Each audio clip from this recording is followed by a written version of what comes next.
Hey everybody, this is Shell Broadax here with Real Estate Staging Association. While I test my equipment, if there's anybody out there that is online, if you can type in the chat box to the right that you can hear me, that would help me a lot, and we will get going so we can get all your questions answered and get you on with your evening.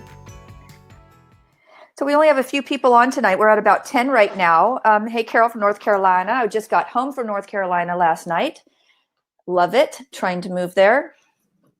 Would have made an offer on a property this last week. If I could take one house and put it on a different property, I'd be a North Carolina resident in a few months.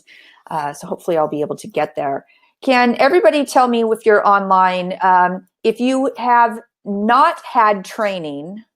Let's see, how do I want to ask this? If anybody's had training on the website and you're in the chat box, put yes, you've had training. Just type a yes.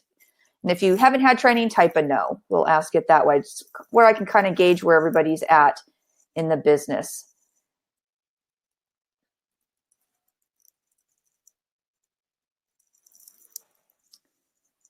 Okay, so it looks good. Great, cool. We do have some training. Wonderful. No training. Okay, perfect. Okay, so the way this works is when you signed up for the webinar, people were able to ask questions. They were able to type them in. So what I do is I just kind of put them up into a PowerPoint presentation. I tackle them one at a time. My style is that I'm super direct, and there's often times where I won't necessarily answer the question probably the way you want to hear it, but I'm going to answer it in a rhetorical fashion to actually have you think about why you asked that question and why you may be on a certain mode of thinking. So it'll be in a way to be able to get you to look at it from a different perspective in order to help you get to your next conclusions. As we're going along, sometimes if I don't quite understand the question and you recognize that it's your question, I might ask, I don't understand. If you wrote the question, can you expand on it? If you can do that, just throw that in the chat box and I'll be able to get back to that as well. And then as we go, if we have any other questions, feel free to type them in the chat box. If I know it's a question that's coming up, I may wait for it, and then at the end we'll open it up to again recover anything that I have not been able to cover. So here's the first question. What kind of insurance should you get? Well, there's a couple different types of insurance that you need. One, if you're in a business, you need general liability insurance. So just everybody who's in business, you need insurance. We recommend PenX Insurance. It's Peninsula Excess Insurance Brokers. It's on the RESA website under the resources under business insurance. Judy Phobes is the broker. Now, Judy has written more policies for real estate stagers than anyone else on the planet. And when I say that, it is not an exaggeration. She literally has been working with RESA for over 8 years, and she's the only person that we all refer business to.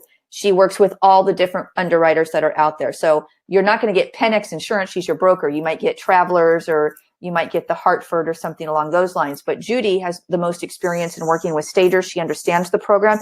And in fact, between her and RESA, we are the reason why there actually is an insurance program for real estate stagers. It's because she understands how they work, and she was able to write the program and get the underwriters to get it when, 10 years ago, they wouldn't write these types of policies. So you need the general liability, so you know that you are insured if something happens in your own business. You want your own equipment and everything covered while everything's in your care, custody, and control, your warehouses, your office space, all of that. But you also want liability insurance, because if you go into somebody's house and you're staging it and you are trying to move their piano and you send it through a plate glass window, you're going to want insurance for that. It's probably going to cost a little penny to be able to fix that. Also, if you do other damage, if you're damaging floors or walls or, just anything catastrophic, you want to be covered. Now, PenX Insurance policy will cover your inventory while your inventory is in somebody else's property, like a vacant staging. However, I do not recommend that you use your insurance to cover a loss for your inventory while it is out of your care, custody, and control. What I recommend that you do for that is use the SRM staging policy. It stands for Staging Risk Management. Now, this isn't a unique policy. This is something that I tried to get written for, I've been in the industry since 2002. So probably 2003, 2004, I was thinking about this. I looked into it every year since then. And this last year, I was finally able to get it to fruition. And I met somebody who called me asking questions about risk. And if a stager's inventory is in a home who's responsible for that particular inventory, as the stager's contract was indicating that the homeowner was responsible and there was a loss. Moving truck pulled up in the middle of the night and cleared out about 10 grand worth of inventory. And this person wanted to know if that was legitimate. And of course I said, absolutely. There is no way that a stager should have to cover that loss because it's not in their care, custody, and control. It's in somebody else's care and control. Same concept as when you rent a car. If you go and you rent a little Kia from Hertz Rent-A-Car and you're on vacation, they have something called a damage waiver. Now, it's not really insurance, but what it means is that you're no longer responsible for the vehicle. So if you're at a stoplight on vacation and somebody comes up with a baseball bat and just beats in that car, you are responsible for those damages, even though it's not your fault, unless you take their damage waiver. So the staging risk management policy works like this. Usually in a home, your homeowner's insurance policy, when you own your home, most of them will not cover the contents of your home if you don't own the contents, number one. So let me repeat that. Your homeowner's policy is not likely to cover contents in your home that you do not own. That would mean staging, furniture, inventory.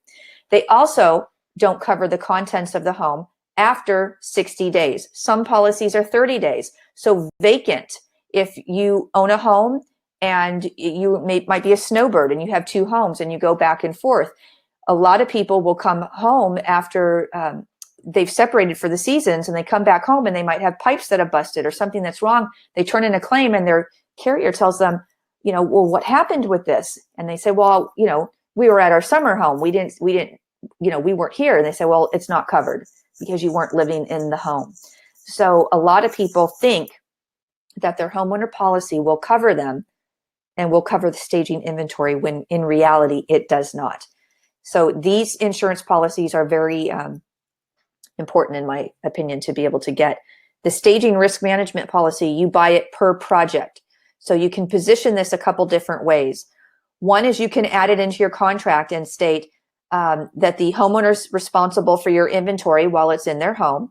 And if they want to say, well, my insurance covers it, you can say, fantastic, great. All you need to do is make me an additional insured and send me a deck page. And if they're willing to do that and you can see that your insured and it's the proper amount that's going to cover everything and it's replacement value, not depreciated value, but replacement value of your inventory, then you can feel safe to accept that is their insurance. When they're not able to do that, or they call and they find out that they can't do it, then you offer the policy and you can put that in your contract that says they accept the policy or they do not accept the policy and they're going to be responsible for it with the accompanying deck page.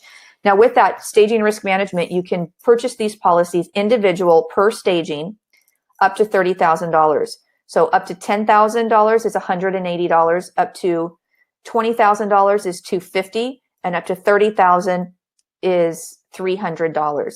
It's for the initial 60 days of coverage, which should get you for your first initial part of your contract. And then if by chance, if you might be in escrow, you may not have received an offer at that point, which hopefully would be rare. But if you need to renew it, you can renew it every 30 days after the fact. So again, this is something that you can position different ways where the homeowner actually pays for it. So you say, we've put in $30,000 worth of furniture into this listing. The insurance for this is $300. You line item it and you invoice for it. You would go to the website and sign up for the policy. All the information's on the website. So if you go to RESA, realestatestagingassociation.com and click under resources, then go to business insurance, you will find more information about this. Great programs, both of them highly recommended. So you use them both in conjunction with each other, not one versus the other. So how much do the lawyers cost to review contracts? Great question, can't answer it. Lawyers charge different, just as stagers do. I strongly recommend that you seek legal counsel when you are getting a contract together. What I can tell you is that our executive committee at RESA has actually recently put together some information regarding contracts, of what types of things you're going to want in a contract, and we're going to be releasing that report soon, so you can look for that. But we strongly recommend that you get an attorney to be able to review it. This is one of those things that it's the foundation of your business, and if you don't have a contract, one job that goes really badly can put you out of business, and it can also put you in debt because So you can get sued, and they can come after your personal assets in many cases, unless you're an LLC or a corporation. So you really need to seek legal counsel when it comes to your contracts. What to discuss at realtor luncheon. So I wasn't really sure on this question. So if anybody posted this question, if you can type in the chat box of if you can kind of flesh that out a little bit, and then I'm going to go over a couple different scenarios in case you're not on. So when I get asked what to discuss at realtor luncheons, if you're just going to a networking event and literal conversation, what is it that you're going to have with people? I would keep it light. I don't believe that you should go to any type of networking function and shove yourself down someone's throat. I hear a lot of stagers say, I'm going to hand out 50 business cards. And I say, why are you wasting them? They're just going to fall to the wayside. I recommend that you go and make connections, make a human connection with somebody. So just communicate with them on a human level. Find out who they are. What do they do? A lot of people that go to these are agents, but some might be title reps or mortgage. So you ask what they do. They're going to ask what you do. Just say, your typical little elevator speech, or that, you're a stager, and leave it at that. They'll ask you questions if they're interested. Sometimes they're afraid of stagers and they don't quite understand it. But if you keep going to these events, they will warm up to you. Now, if you mean what to discuss at a realtor luncheon, if you're doing a presentation, that's a different scenario altogether. And that I recommend amazing photos and amazing statistics, especially because you may only get a few minutes. So any photos depicting staging, absolutely 100% has to be a professionally shot photo, and your claim to fame on that listing has to be spectacular. So only bring your best game when you're doing any type of presentation. The before photos can be taken with the phone. It just gives the impact a little bit better. So how do you justify your fees? This is a great question. Justifying your fees is you shouldn't have to. So if you're in a position where you're having to come back with some sort of rebuttal to justify everything, you haven't sold your value from the get-go. So you need to work on your confidence level, number one, in presenting it. There are lots of stagers out there that will send the bid, and they are so confident in what they're doing. They've made such a good impression. Nobody questions them at all, ever. When people do question you, there's some simple verbiage that you can use in order to neutralize the situation. So, and I'm going to give you an example of a personal experience with me recently. So what I would say is if somebody comes to you and says, and I'm just going to use round numbers, you want to charge me $3,000. I just interviewed 3 other stagers that will do it for $1,500. My answer to that would be, I appreciate you bringing that to my attention. We don't inflate our prices in order to negotiate them down later. We're giving you our absolute best price. And in all honesty, if you compare our work with those stagers' work and you can get our quality for $1,500, you should take it. We know what it takes to get the job done. We're not gouging our particular clients. It's why I'm not able to negotiate down. But if you can get that, do it. I don't know how they'd stay in business in order to do that. And then I'd stop talking. I'd just leave it at that and let them come back to you. So don't be afraid to walk away from a job. And a lot of times everybody wants to negotiate. Everybody wants to feel like they're getting a good deal. So when you let them know, I can't do this whole job, what you'd say, I can't do this whole job, and for less than $3,000. So if you're really looking at a serious budget issue, we can take some things out, but it could jeopardize the integrity of the stage. So for instance, if you gave them a full bid for staging every room in the house, now you have some negotiating room. Yes, I can come down on the bid from X amount of dollars. It might be $6,000 at that point, but we can't do all the rooms. So what is your budget? And we can take out maybe 2 rooms to get you closer. Or if you are at only your key room staging and they're still wanting you to come down, you say, no, we cannot do that, but you can always throw in an extra bathroom or something that doesn't cost you a lot of money to be able to come in and add it. You can add value, but you don't want to reduce your fee. So you always just want to be prepared to be able to walk away. And it's okay, because if they're asking you, especially if it's a first-time client, don't fall into the trap that they're going to promise you business. It never works. It's a trap. Stand your guns and just be able to be confident that you can walk away. 9 times out of 10, they're going to sign with you. So what is the criteria to be recognized and awarded? Great question. We actually just announced the Home Staging Industry Awards. We're now accepting submissions, and we just announced this in the last week. This has been going on for 12 years. We have a newbie category. We call it the Rising Star. So if you've been in business for less than 2 years, that's what you can compete in. If you're more than 2 years, you go for Professional Stager of the Year, Vacant or Occupied. We just added some luxury categories. We've added leadership awards as well. So if you're in any form of leadership within RESA, you can apply for that. And there's some, a Kathy Nielsen Spirit Award and a Lori Kim Polk Lifetime Achievement Award that are more on the business side. These awards are a great way to be able to get recognized. It's probably the best marketing dollars that anybody could ever spend. It's only $60 to enter for your first award. After that, the price goes down. You can see all the information on the website, but you'd want to put your best work in there. So you're just going to submit some before and after examples, and they're judged by the peers, and it's a blind judge, which means they're only looking at photos. So there's no popularity contest. It's not just somebody wins just because they're more well-known in the industry. It actually goes off your work. I just did a bunch of interviews with past award winners that should be circulating around on social media as well. Seems like every single one of them, as soon as they win an award, they put the information out there into their network, and boom, business just grows. So it's a lot of great things that can happen. So I would definitely check that out. How do you get more clients? So this is the $60 million question, right? It's hard work and perseverance. There's just so many ways, and there's not just one way. So you want to do networking, but you have to have a strategic plan in everything it is that you're doing. You want to do marketing, but again, that needs to be strategic.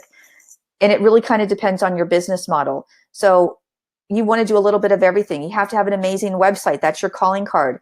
If you don't have a great website, or you've done it yourself and you're not a professional website designer and it looks less than professional, pay somebody to get it done. You're in the business of first impressions. And if you're not willing to invest money in your website up front, that tells a lot about you as a business person. Things in business, they're either correct or they're not correct. We hear a lot of new stagers get into an industry and they say, I'll do it when I have the money. I'll fix my website in a year when I've made some money. Well, that's the worst thing that anybody could ever say, because in a year, now you have to go back 12 months of people that have already looked at your site and discounted you because your site looked like a hobbyist did it and it doesn't look as professional as it could. So you have to convince them to come back on board and give you a second look. It's a first impression. It's the same thing with your photos. Any photos that you're using, you need to use professional photography, because this is what we're preaching to real estate agents and to homeowners. So it's a little bit of everything. You need to get out there. You need to get exposure. So networking, website, marketing, outside marketing efforts, office presentations, going to other people's events to be able to network. You can teach classes. You can have workshops. There's all types of ways to be able to get more clients. And a lot of it may have to do with kind of who you are. I'm very much into the networking aspect, but if you are a complete introvert and you don't like those things, if it's a square peg round hole, don't do it. People will pick up on your insecurities. So that might not be the method to be able to go. If that's really the method, or that's not your method, and you really have a hard time engaging with people, then I'd seriously consider bringing on a partner who has that skill set. Staging is very right brain, left brain. So for me, and everybody kind of laughs at me when I say this, but I'll say it again, nothing good's going to happen to your home if I come to stage it. I don't like it. I don't like doing it. There's nothing that interests me about it. I love the business. I love the industry. There's nothing better, but I'm all the business end of staging. So if I was to run a staging business, I would be the project manager. I would be the marketing director. I would be the salesperson. I would do everything on the business end. And then I would have a team that would go in and get the staging done. Staging, I can do it. I can move the furniture around. I can do these things. I just have no interest in it. It's not the part of staging that excites me. So focus on the areas that do interest you when you're trying to engage in getting more clients. So you don't have $1,000 to get certified right now. Can you work as an assistant before doing so? I'm going to be very brutally honest with you. And I'm not picking on whoever wrote this question, because I've gotten this probably 100 times in the last couple years. Not being able to afford $1,000 to get education that's going to start your business, you're going to have a really difficult time getting going. You can certainly work as an assistant, but are you an entrepreneur or are you an assistant? So what this tells me, when I hear somebody that says you don't have the money to invest in something to get going, that shows to me, in my opinion, and I could be wrong, so please don't take it personally, that there's a lack of entrepreneurship spirit. So I'm an entrepreneur. So if I said I don't have $1,000 to do something, my mindset would be, the world is full of money. I'm going to go find some. I'm going to do whatever it is that I need to do in order to make this happen. See, obstacles like not having $1,000, obstacles are created to keep people out that don't want it badly enough. So when I look at an obstacle, my first initial thought of it is, how am I going to get around that obstacle? Am I going to blow it up? Am I going to dig a hole? Am I going to go around it? How is it that I get over that obstacle? And then there's other people that says, oh, there's an obstacle. It's too hard. I'm not going to do it. So you can work as an assistant. A lot of people, if they know you want to start a staging business down the line, they're going to be hesitant to hire you, because why do they now want to train their future competition? So I would strongly suggest, if you are really, really wanting to start a staging business, you find a way to get the money to get certified. You don't know what you don't know, and you're going to waste more time and more money and all your resources in trying to figure it out, rather than just investing in the money to take a course. So there's lots of them out there, and I'll cover some of those later on at the end to refer everybody to some training if you don't have it. And a lot of times, just let me say, the assistant role, most people, when they look for assistance, they do assistance in the actual staging work, making the house pretty. It's not the business end. So while you might get some training on making a house look great, you're going to get zero on the business end of it. So it's been hard to get staging jobs in town. How can you compete with others when there's so much competition now? Competition is a mindset. So it doesn't matter if you have 5 stagers in your neighborhood or 1 stager in your neighborhood. It's really about your mindset and focusing on what you do and what you do best. You can absolutely compete when there's competition. You have to figure out a way to set yourself apart, and you have to figure out what your niche is. And your website has to be stellar. So whatever it is that you're doing, figure out who your clients are and try not to be all over the place. And I think that's one thing that new stagers do quite often, is they try to service everybody, from your average home to a luxury unit. And it's very, in my opinion, would be very difficult to be able to do all of that. So there are people that focus just on the luxury jobs, and there's the people that want to focus on the everyday homeowner. So I'd recommend that you really figure out what your business model is, who's your target client, and then find ways to be able to set yourself apart. I'll tell you a quick story. I wrote a book about this. I'm 50 now, and when I was 45, I started riding horses.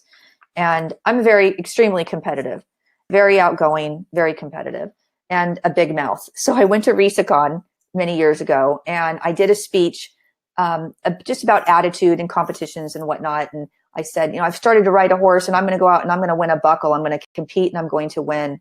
And the following year, I had to come back with my tail between my legs and get up in front of a stage of 300 people and tell them why I was last place 12 times.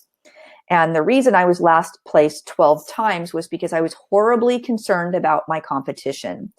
And what is so funny about this is that in my coaching, and I talk to stagers, every day of the week, who call me and say, I'm worried about my competition. And this is literally my soapbox. It's literally the thing I can stand up and speak for 30 minutes about it without skipping a beat. But yet, when it came to myself in competition, I was horrified to have taken a test with a equine performance coach who told me that I was obsessed with the competitors. Now, when it was coming down to these competitions, the problem for me was the fact that I was new and I was in the novice category. It should be only for the new people. But yet much more experienced people were competing with their horses in the same class that I was, when they shouldn't have been. And it was even against the rules, but the people that were running the events were kind of loosey-goosey about the rules. So literally every single event, I was last place. Every event, I drove my truck home, hauling my horse behind me, crying, thinking, what do these people want from me? And how is this so unfair that how can I possibly compete with them when they've been riding for 20 years? I've been riding for 20 minutes.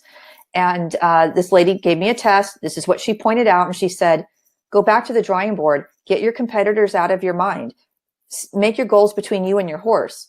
And these were all the things that I teach people every day of the week. And this was not new information to me. I just wasn't prioritizing it for myself and applying it. Long story short, the next competition started a couple months later. I went in with a whole new attitude. I won first place at that one. And they actually had to call my name 3 or 4 times because I wasn't even listening. I just didn't care. I was just happy. I had a really great run, and that's why I was so happy. So we were all just kind of standing around, and everybody at these events knew who I was. They knew my struggles. So all of a sudden, I heard just tons of people screaming my name and yelling and jumping up and down. They were so really, literally happy for me. And I dropped to my knees because I won. I didn't finish less than 4th place that year, and I won the state championship. So that's what I want people to take away when you're thinking about your competitors, is that it is really a mindset, and you just need to keep the focus on your goals and not worry about everybody else. So this question, what is the best thing to remember when it comes to staging a home that's vacant versus one that's occupied? This question, I actually not sure that I really understand it. I don't know that there's really one thing. So if you did pose this question, if you want to expand on that, go ahead and type it in the chat box. And trying to figure it out, I don't know if you're talking about aesthetics. I'm really not sure. So I'm really having a hard time with this one. Obviously, when it's vacant, the homeowners should really, in any case, the homeowners really shouldn't care what it looks like, because the goal is to get it sold. But in a vacant, you don't have people living there. So when you're doing it occupied, you just want to be conscious of the fact that people are living there. So if there's something in there that they're complaining about when it comes to the function of how they live, you definitely would want to address that with them. So marketing is tedious and expensive. Any tips on how to avoid overpaying for things that you don't need? Absolutely. Marketing does not have to be expensive. So anytime you're looking at house, lead generations, house, Thumbtack, home advisors, I don't advise any of that. Don't do them. And I would advise you that you invest more in your first impression. Your website must be stellar. Your search engine optimization on your website must be amazing. You want to rank in Google so people just find you on their own. So you want to make sure all your keywords are like home staging and your geographic area. So home staging Atlanta, home staging Alpharetta, whatever town that you're in, that or how your geography is referred to, that is what you're going to want to do your keywords. Home staging, home stager, all of that. So you want to have a really, really great website. Other marketing is you definitely want to have your regular marketing collateral. So when you're doing a consultation, and let's just talk about a walk and talk consult, you're charging people for money for something. They want to know how to stage their home. You're going to give them every bit of information that they can do to stage the property on their own. I would do a leave behind. And a leave behind, I mean a great branded marketing piece, a little folder that opens up, that's beautifully done, beautifully professionally printed, professional logos, no clip art. It's got to be stellar. When you open it up, you should have articles that you've written about staging, about some case studies of projects that you've done in the past, and put it on really nice paper. Make sure there's 0 typos. You can use the Consumer Guide to Real Estate Staging. It's a free publication on the RESA website. You can use parts of that. There's a 6-week moving checklist that you can absolutely take out and make it and print it on a really nice paper, and you can include that. You want your business card in there. Any type of tips you want to leave behind. So you want something that they can read and have in their hands afterwards when you leave their house. So I would definitely recommend that you do that. Other types of marketing is really about relationship marketing. Again, the networking and building relationships with people on a human level is priceless. You really want to be viewed as a mover and a shaker. I also recommend that you get involved. Get involved in a RESA chapter. If you don't have a chapter in your area, get in touch with Gina at HQ or Vanessa at HQ and get information on starting a chapter. When you start a chapter, we need board members. Board members have titles. Those titles carry weight. So when you go to a networking event with your local association of realtors or your local builders association or your local women's council of realtors, and you go in and you meet different people, you see people in leadership, and you will see this person's the secretary of women's council. This person's the vice president of membership for this association. This person's the president of this association. You stagers can also have those positions through RESA. So when you form a RESA chapter, you all can go to events together and you can network. And what this does as a chapter, when you form a RESA chapter, it automatically gives you legitimacy on your local level, because now stagers are one of them. Agents have all of these resources already for them, and now stagers have it through RESA. So I really believe in that type of marketing. Plain old just ads and things like that, I don't find a lot of use for them. But if you live in a small town where there's a circular that gets sent out and it's inexpensive to advertise, you can always test in that. We live in a very small town. I have one stoplight. We've had it for maybe a year. On the backs of grocery carts in the small grocery store, they have advertisements available. And I know somebody who does massage therapy, and I go in there and I see her. And when I go shop, it reminds me, hey, I need to call Marlene and get a massage. A lot of real estate agents do that as well. So you can always check out some things if you're going to pay for something that's static. I would do a short-term commitment and test it, but get the statistics from the test to make sure if it's worth your time. So please explain to the trade pricing, details, benefits, taxes. So to the trade means wholesale buying. Most stagers start out in their business where they are buying their inventory retail. So you go to Michael's for maybe some plants. You might go to HomeSense or Home Goods for your accessories, or you buy retail at the furniture stores. You're paying a lot more money, so your profits, you're not even profitable when you're buying that. It takes you forever to get to your profits because you have to rent that piece of furniture or that accessory out X amount of times in order to make it back. So we formed the RESA buying group. Now, what this is for people to be able to buy wholesale. So you can buy retail at a store. You can go to any vendor. Some vendors will work with stagers and designers. Some will not. The ones that we partner with obviously will, but any stager can walk into these vendors like Olex, and they can buy from them, and they're going to get their designer pricing. But they're going to have to spend a minimum of $5,000 on their first order to even open an account with Olex, unless you're part of the RESA buying group. When you're part of the RESA buying group, that $5,000 minimum is eliminated. In addition, you're going to get stocking dealer price. So not only is it a discount off of their initial, they have 3 different tiers typically. You have your designer showroom pricing, then you have what's called wholesale or stocking dealer price, and then you have container pricing. And that's literally if you're going to buy 100 sofas in one giant container and ship it over from China. So again, you can go in on the ground floor and you can get your designer, your showroom pricing, but RESA buying group membership is going to get you less than that. And it's going to get you even a deeper discount. Some of the providers are giving us 25% below wholesale pricing, below their stocking dealer pricing. So you're already more profitable from the get-go. This is included in your RESA membership.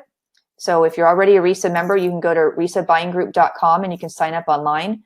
It's normally $5.99 a year for a non-member, but RESA members get it for nothing. So you're going to log into RESA, go to Mora, the members only resource area, to get a coupon code to give you 100% off of this particular program. The only thing that we're asking that buying group members do is we need you to report your purchases on a quarterly basis. Here's the thing with discounts. If they don't get used, they're going to go away. So RESA's taken the lead on the buying group. We need to get every stager out there to be able to join the buying group, so we can show the vendors that we are an industry and they're treating us as our collective purchasing power, not just treating you as an individual. So that's the important of this, and that's some of the benefits. Now, when you buy wholesale, the taxes, you have to pay the sales tax. So certain states have it, certain don't. Some call it a reseller license, some call it a seller's permit. In Canada, you use your HST number. You have to just go to your Secretary of State and ask them about wholesale buying, resellers or a seller's permit. They call it something different everywhere. You can also check with your Board of Equalization. They will be able to give you information on that as well. Does anybody have any questions about this buying group? I can circle back to it at the end as well. So how do you get exposure after obtaining a certification in home staging? Again, I kind of covered this a little bit in the beginning. It's everything. It's not just one thing. You need a great website. You need to get out there. You need to be able to hit the pavement. and get involved. You need exposure just by getting involved. So my thing again is going to a lot of events and just infiltrate. If you want to get relationships going with real estate agents, you have to hang out where they hang out. So that's my best advice on that. Redesign work. How do you get shopping discounts in Georgia if they want me to buy things like a table, rug, accessories, etc.? So again, the RESA buying group is a great option for you. And you don't have to be limited to Georgia. So we do have America's Mart there. We actually just had an event at America's Mart last week. I'm just back home today from it. It was a huge success. And there's also Las Vegas market. There's also High Point. There's also Dallas. There's also New York. So we have a relationship with all the different markets, and you can absolutely go into the marketplace and make a purchase, or most of these vendors, you can do it online. So you can buy it wholesale, and then you can sell it to them and mark it up and make some money for doing that. I'd also recommend that obviously if you're doing the redesign work or any design work, that you're charging for your time as well. So again, you need to get a seller's permit or a resale license. You need to sign up for the buying group and then get connected with the vendors. Do you need insurance for a consult, walk and talk if you don't have an inventory? Absolutely. If you are in business, you need to be a real business. If you don't have insurance, just by default, it makes you more of a hobbyist. So you need to be covered. It's just one of those things that is about professionalism, and that you want to know that you are doing what you need to do to be a professional real estate stager. So all those little bitty things add up. And it's really about, how you position your business. So when you start a business, it's like you're really not in business unless you have a website, or you're really not in business unless you have a business license. You want all of it. You need to be completely legitimate with everything it is that you do. In addition, for your tax purposes, you need to be insured, and it's a write-off. So that is something that's all about some checks and balances for your business and success. You definitely want to get insurance. Is using PayPal for Visa payment prior to your appointment acceptable? Should you charge for a service fee if you have to pay Visa? Okay, I think what this question is asking me is, if PayPal charges you a 3% fee, can you charge 3% extra to cover it? No, you can't. There's laws against it. It's called the Visa MasterCard Act. You need to check it out for your state. Most states have banned this, where if you are charging, if somebody's paying via credit card, that you cannot charge them extra for those fees. There are definite rules about it, but it's considered the cost of doing business. So you want to check out in your own state. You can also look up, just Google Visa MasterCard agreement. And I believe that should be able to pull up the rules. You'll be able to find that on Google. What kind of marketing material should you start out with? Note cards or handwritten notes to realtors, business cards and a postcard? Should I do a price sheet or service offerings as a leave behind? Don't have success stories yet for mentioning how you can help sell a home on the market. Your website is most important. Most important first thing that you would want to get established. It must be amazing. And then yes, Sherry, I hope you can hear me. Yes, this is recorded and it will go out about 2 hours after we wrap up. So if anything, if anybody has a problem hearing, and also if anybody has a problem hearing, it's you just rejoin the webinar and it'll reset it. Sometimes if things skip or lag, it's your internet connection. But when you get the recording, it will be in its entirety, Sherry. You're welcome. So your website, again, it's most important. And the marketing materials, obviously a business card, handwritten notes. I love that. I loved it. And have a beautiful photo on the front of it of your work. And then you can send a nice little thank you note to somebody anytime that you want, or just a note with your business card. I would love for you to do that. You can actually do a price sheet if you wanted to. Here's the thing what I think about pricing. There's a debate over whether or not you put your pricing on your website. And I believe, I'm going to give you my 2 cents on it and pricing in general, just to be published in the public. When it comes to consults, I don't have a problem with anybody putting a consult fee on their website. It's typically less than $500. Probably not going to get a ton of tire kickers at that point with it. So I think it's pretty safe to do it. When you're looking at your regular prices for regular staging, I personally do not recommend that somebody that is new, that is struggling, or do not have as much business as they can handle, put their pricing on their website. On the other hand, if you have so much business and you're raking it in hand and fist, then absolutely you can put fees start at approximately X amount of dollars. That will eliminate people that can't afford you right off the bat, that you don't need to take the time with to waste your time for pitching somebody when your fees start at $6,000 and they're thinking they're going to stage a 3,000 square foot home for $500. It'll get rid of that. Now, on the flip side of that, if you're struggling, if you don't have the business, if you're unsure of yourself still, then I don't recommend that you put your prices. And this is why. They are not calling you to find out about how much it costs. When they don't call you, you don't know how many people are looking at your website. You don't get a opportunity to practice your pitch. You don't have an opportunity to test the temperature of what's happening in your local market because you're not talking to anybody. They're not telling you. The sellers aren't giving you any feedback because they already see your pricing and now they've determined whether or not they can afford you, and when you haven't sold them your value. So by having these conversations, it gives you so much data because you can actually track for every 10 people, did I sell something? Did I book a consult? Did I book a staging? And you do them in lots of 10. So you keep track of them.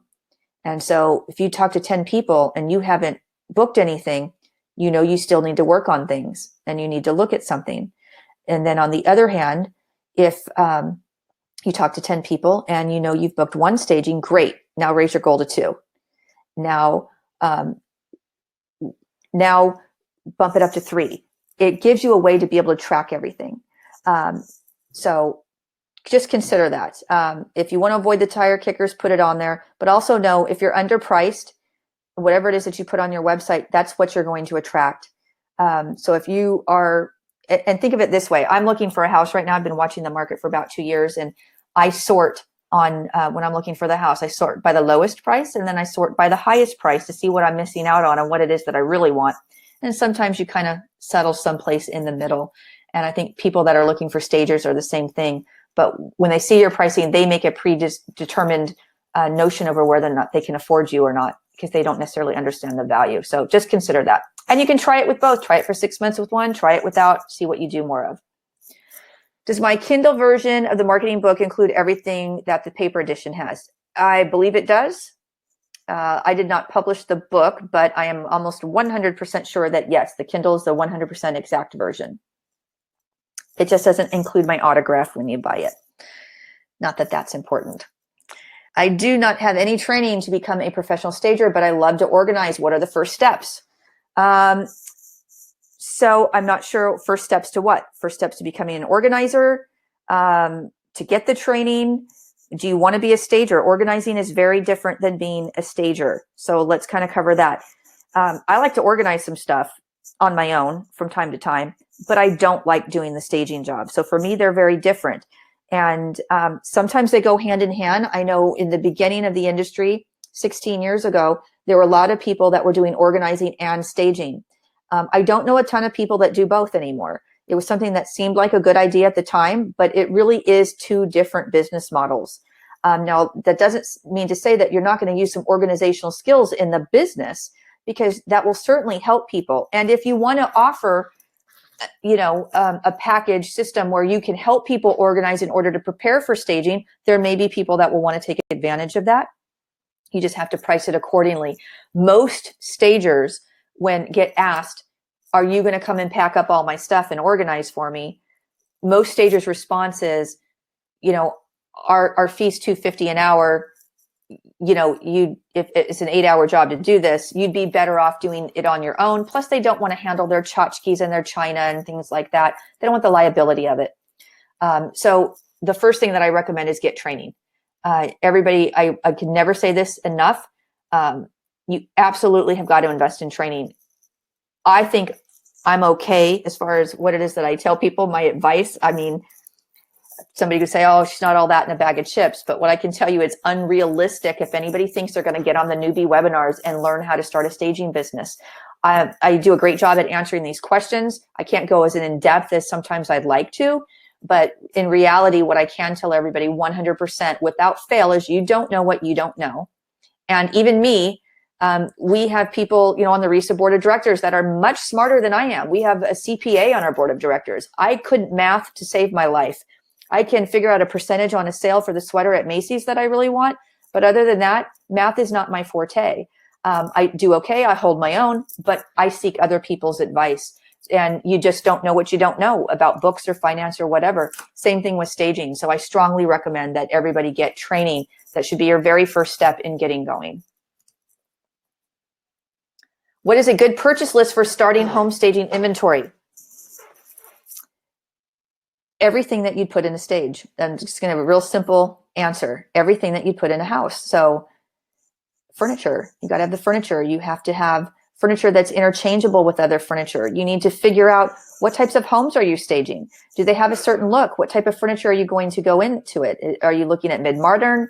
Are you looking at a log cabin feel? What types of homes are in your area, and what types of inventory are going to be best suited that you can mix and match and put into multiple homes? So that's the other thing with staging, is that, I'll be honest, this is so funny. When I first left my previous job, I was selling staging training courses, and I relocated and I was getting engaged and getting married. And I thought, well, this is great. I'm just going to go start a staging business. It obviously made perfect sense for me. And I did. And I did it for 4 months, and I hated it. I loved getting the business, but every time I got a job, I was like, yes, nailed it, super happy. And then I was like, oh my God, now I got to go out and stage this. I can't stand this part of it. And I could not find a business partner to do that part of it. So I went out and I did what most people do when they go out and they start buying inventory. I bought all the wrong stuff. So note to everybody, do not buy a kidney bean shaped sofa, because it's likely only to be able to be used in certain types of homes. Might be used in a game room or something kind of funky, or a sitting area. But for your average everyday home, it wasn't the right purchase for me. It was the cheap one. So I also committed the mistake of what most people do, is they don't look at quality, they go in for price. So I found something, it was at Court Furniture Rental, it was on the clearance for sale, and I bought it because it was super cheap and I needed it. And I needed something just down and dirty and super quick. And that's what I did. Don't make that mistake. Really think about what it is that you're wanting to do. And I also highly recommend you attend RESA this year. We are talking a lot about wholesale pricing and how to purchase your inventory. We have several topics on that matter. And we just ended in Connect, and we have got some new options that are going to come out about financing inventory too. So hopefully we'll have that out by July as well.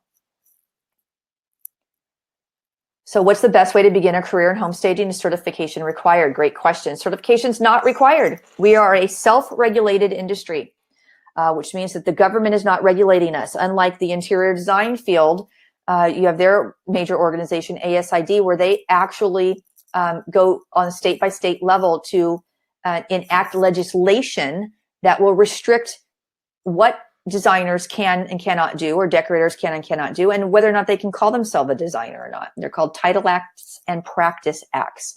We don't have that in staging, nor should we, in my opinion.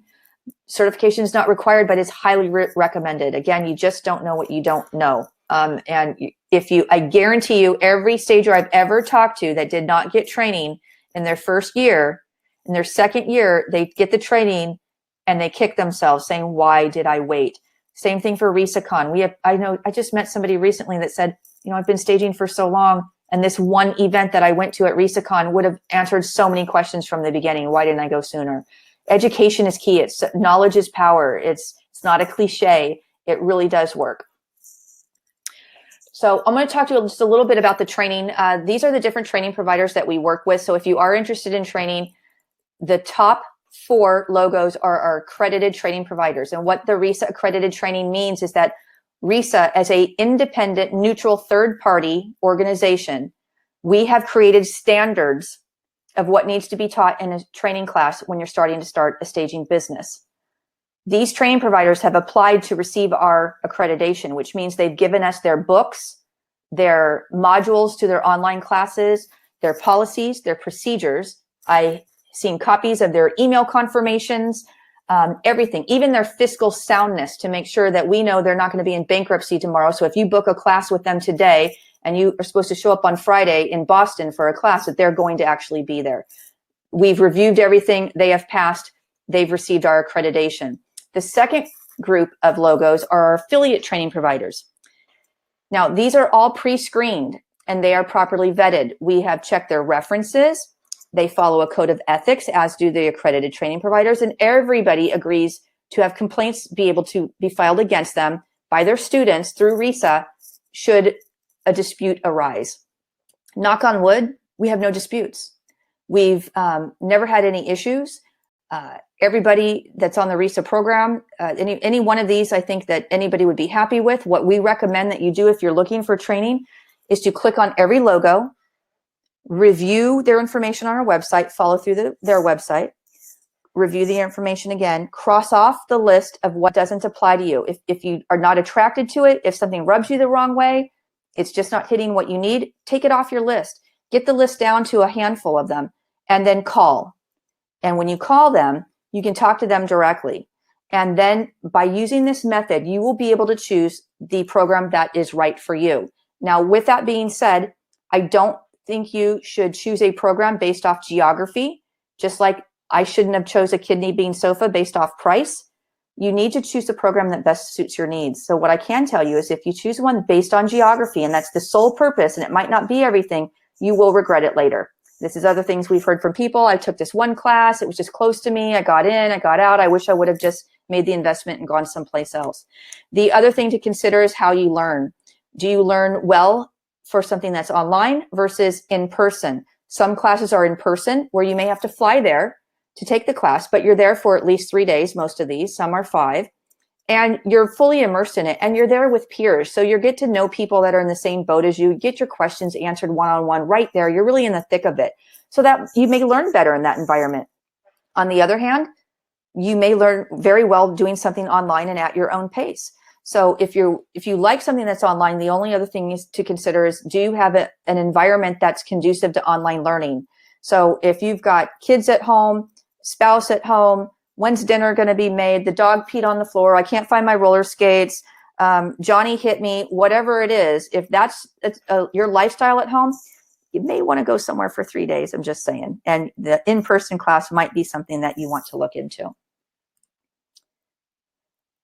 Do you want to tell everybody about RESACon Vegas? This is the registration information. The prices go up. So we're in early bird pricing right now. And again, we have lots of speakers that you choose from. They have 3 sessions that run at a time, and you get to pick. And the way we divide our sessions is we have a first sessions like for a newbie, a mid-level, or a seasoned or advanced stage or topic. You can go to any one. If you're new and you want to go to the advanced one, go to the advanced one. It's only going to get you ahead. But we try to segment them out just for informational purposes. People have asked us to be able to do that.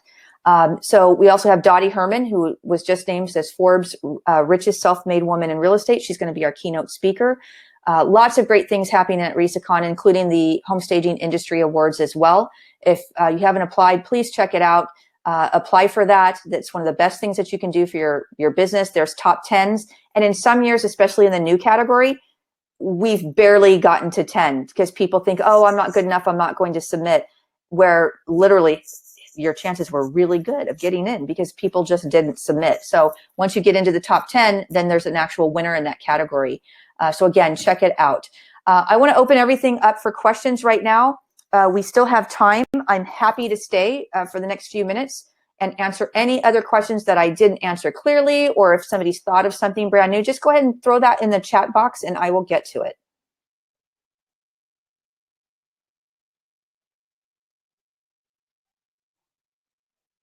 Don't be shy. I know I'm not that great at covering everything. So again, just go ahead and pop those questions in there.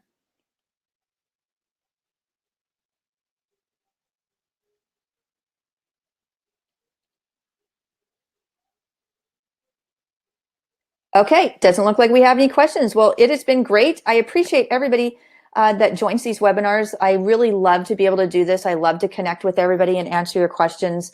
It's a great way for me to be able to give back. Oh, we got a question here. Considering separating the cost of movers, what do you think about that? If you mean line iteming that, I would not line item. The only thing I would line item is the insurance. If you're going to do the SRM policy, I would give, chances are when you line item things, you could do it like a pickup and delivery. You can do that. That's not so bad. You want to stay away from line iteming just about everything. You don't want to do everything because then they pick your bid apart. So when you put everything as a whole number, it's all inclusive of everything. They can't come back to you and say, oh, can you eliminate this to save money? So that's kind of about line iteming. How would you address others when we are new? Sherry, can you expand on that? I'm not sure I understand the question.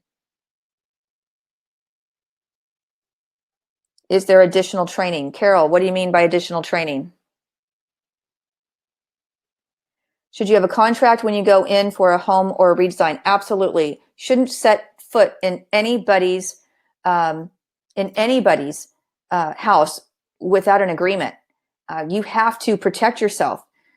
People, we're a very litigious society. You can get sued and you can sue somebody for anything in this world. You have to get an agreement.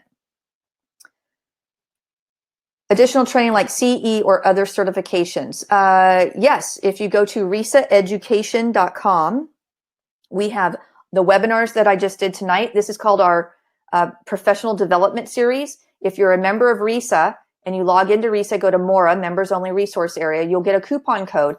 Right now, I think we have over $800 worth of webinars that come with your RESA membership that you can get for nothing. So there's all types of continuing ed. There are other certifications. There's color classes. There's other webinars that you can pay for.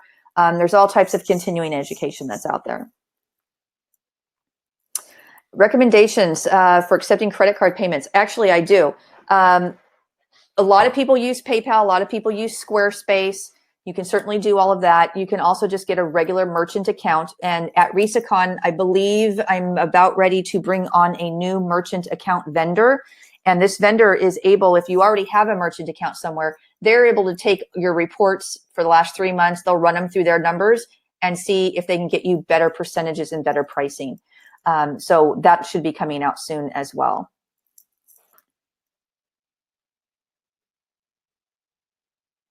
You're doing a business fair next week and you don't have the first client. You're terrified. Of course you are.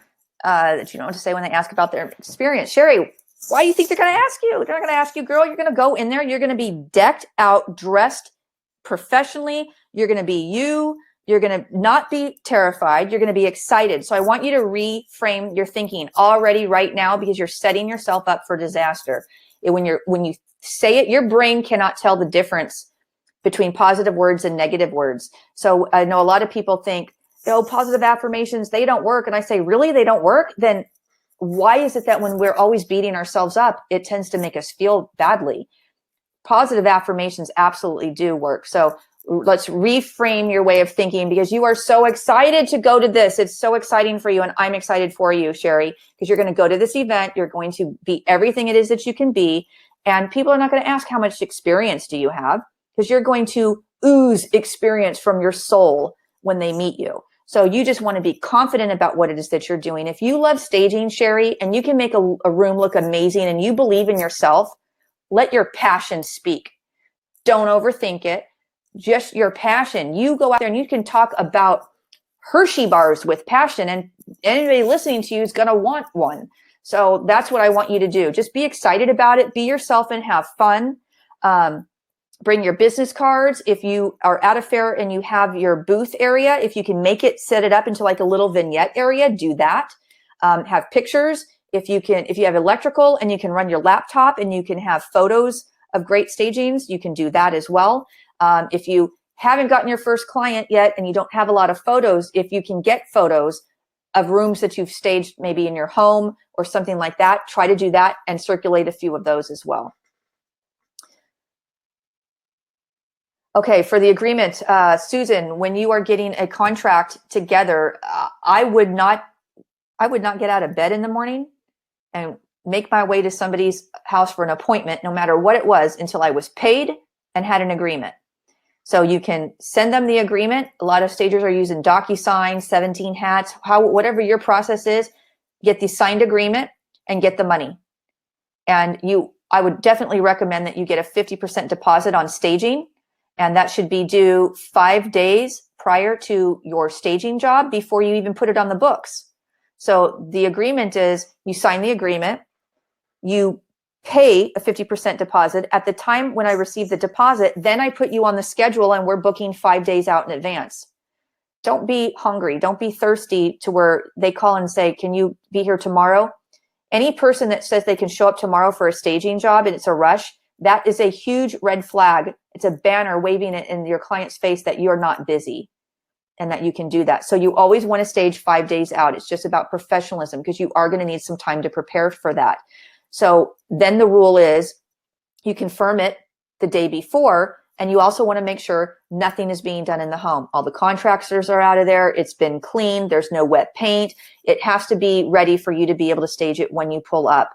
And then if you do pull up and it's not ready, you need to have in your agreement with them that there's a rescheduling fee, that everything must be done ahead of time. Because if you show up with your big truck with everything and they're still putting in hardwood floors or the paint is wet everywhere, you can't put your inventory in on top of that. And now you've paid all your staff to come out here. So you have to recoup that. So you want to have all that covered in your contract as well.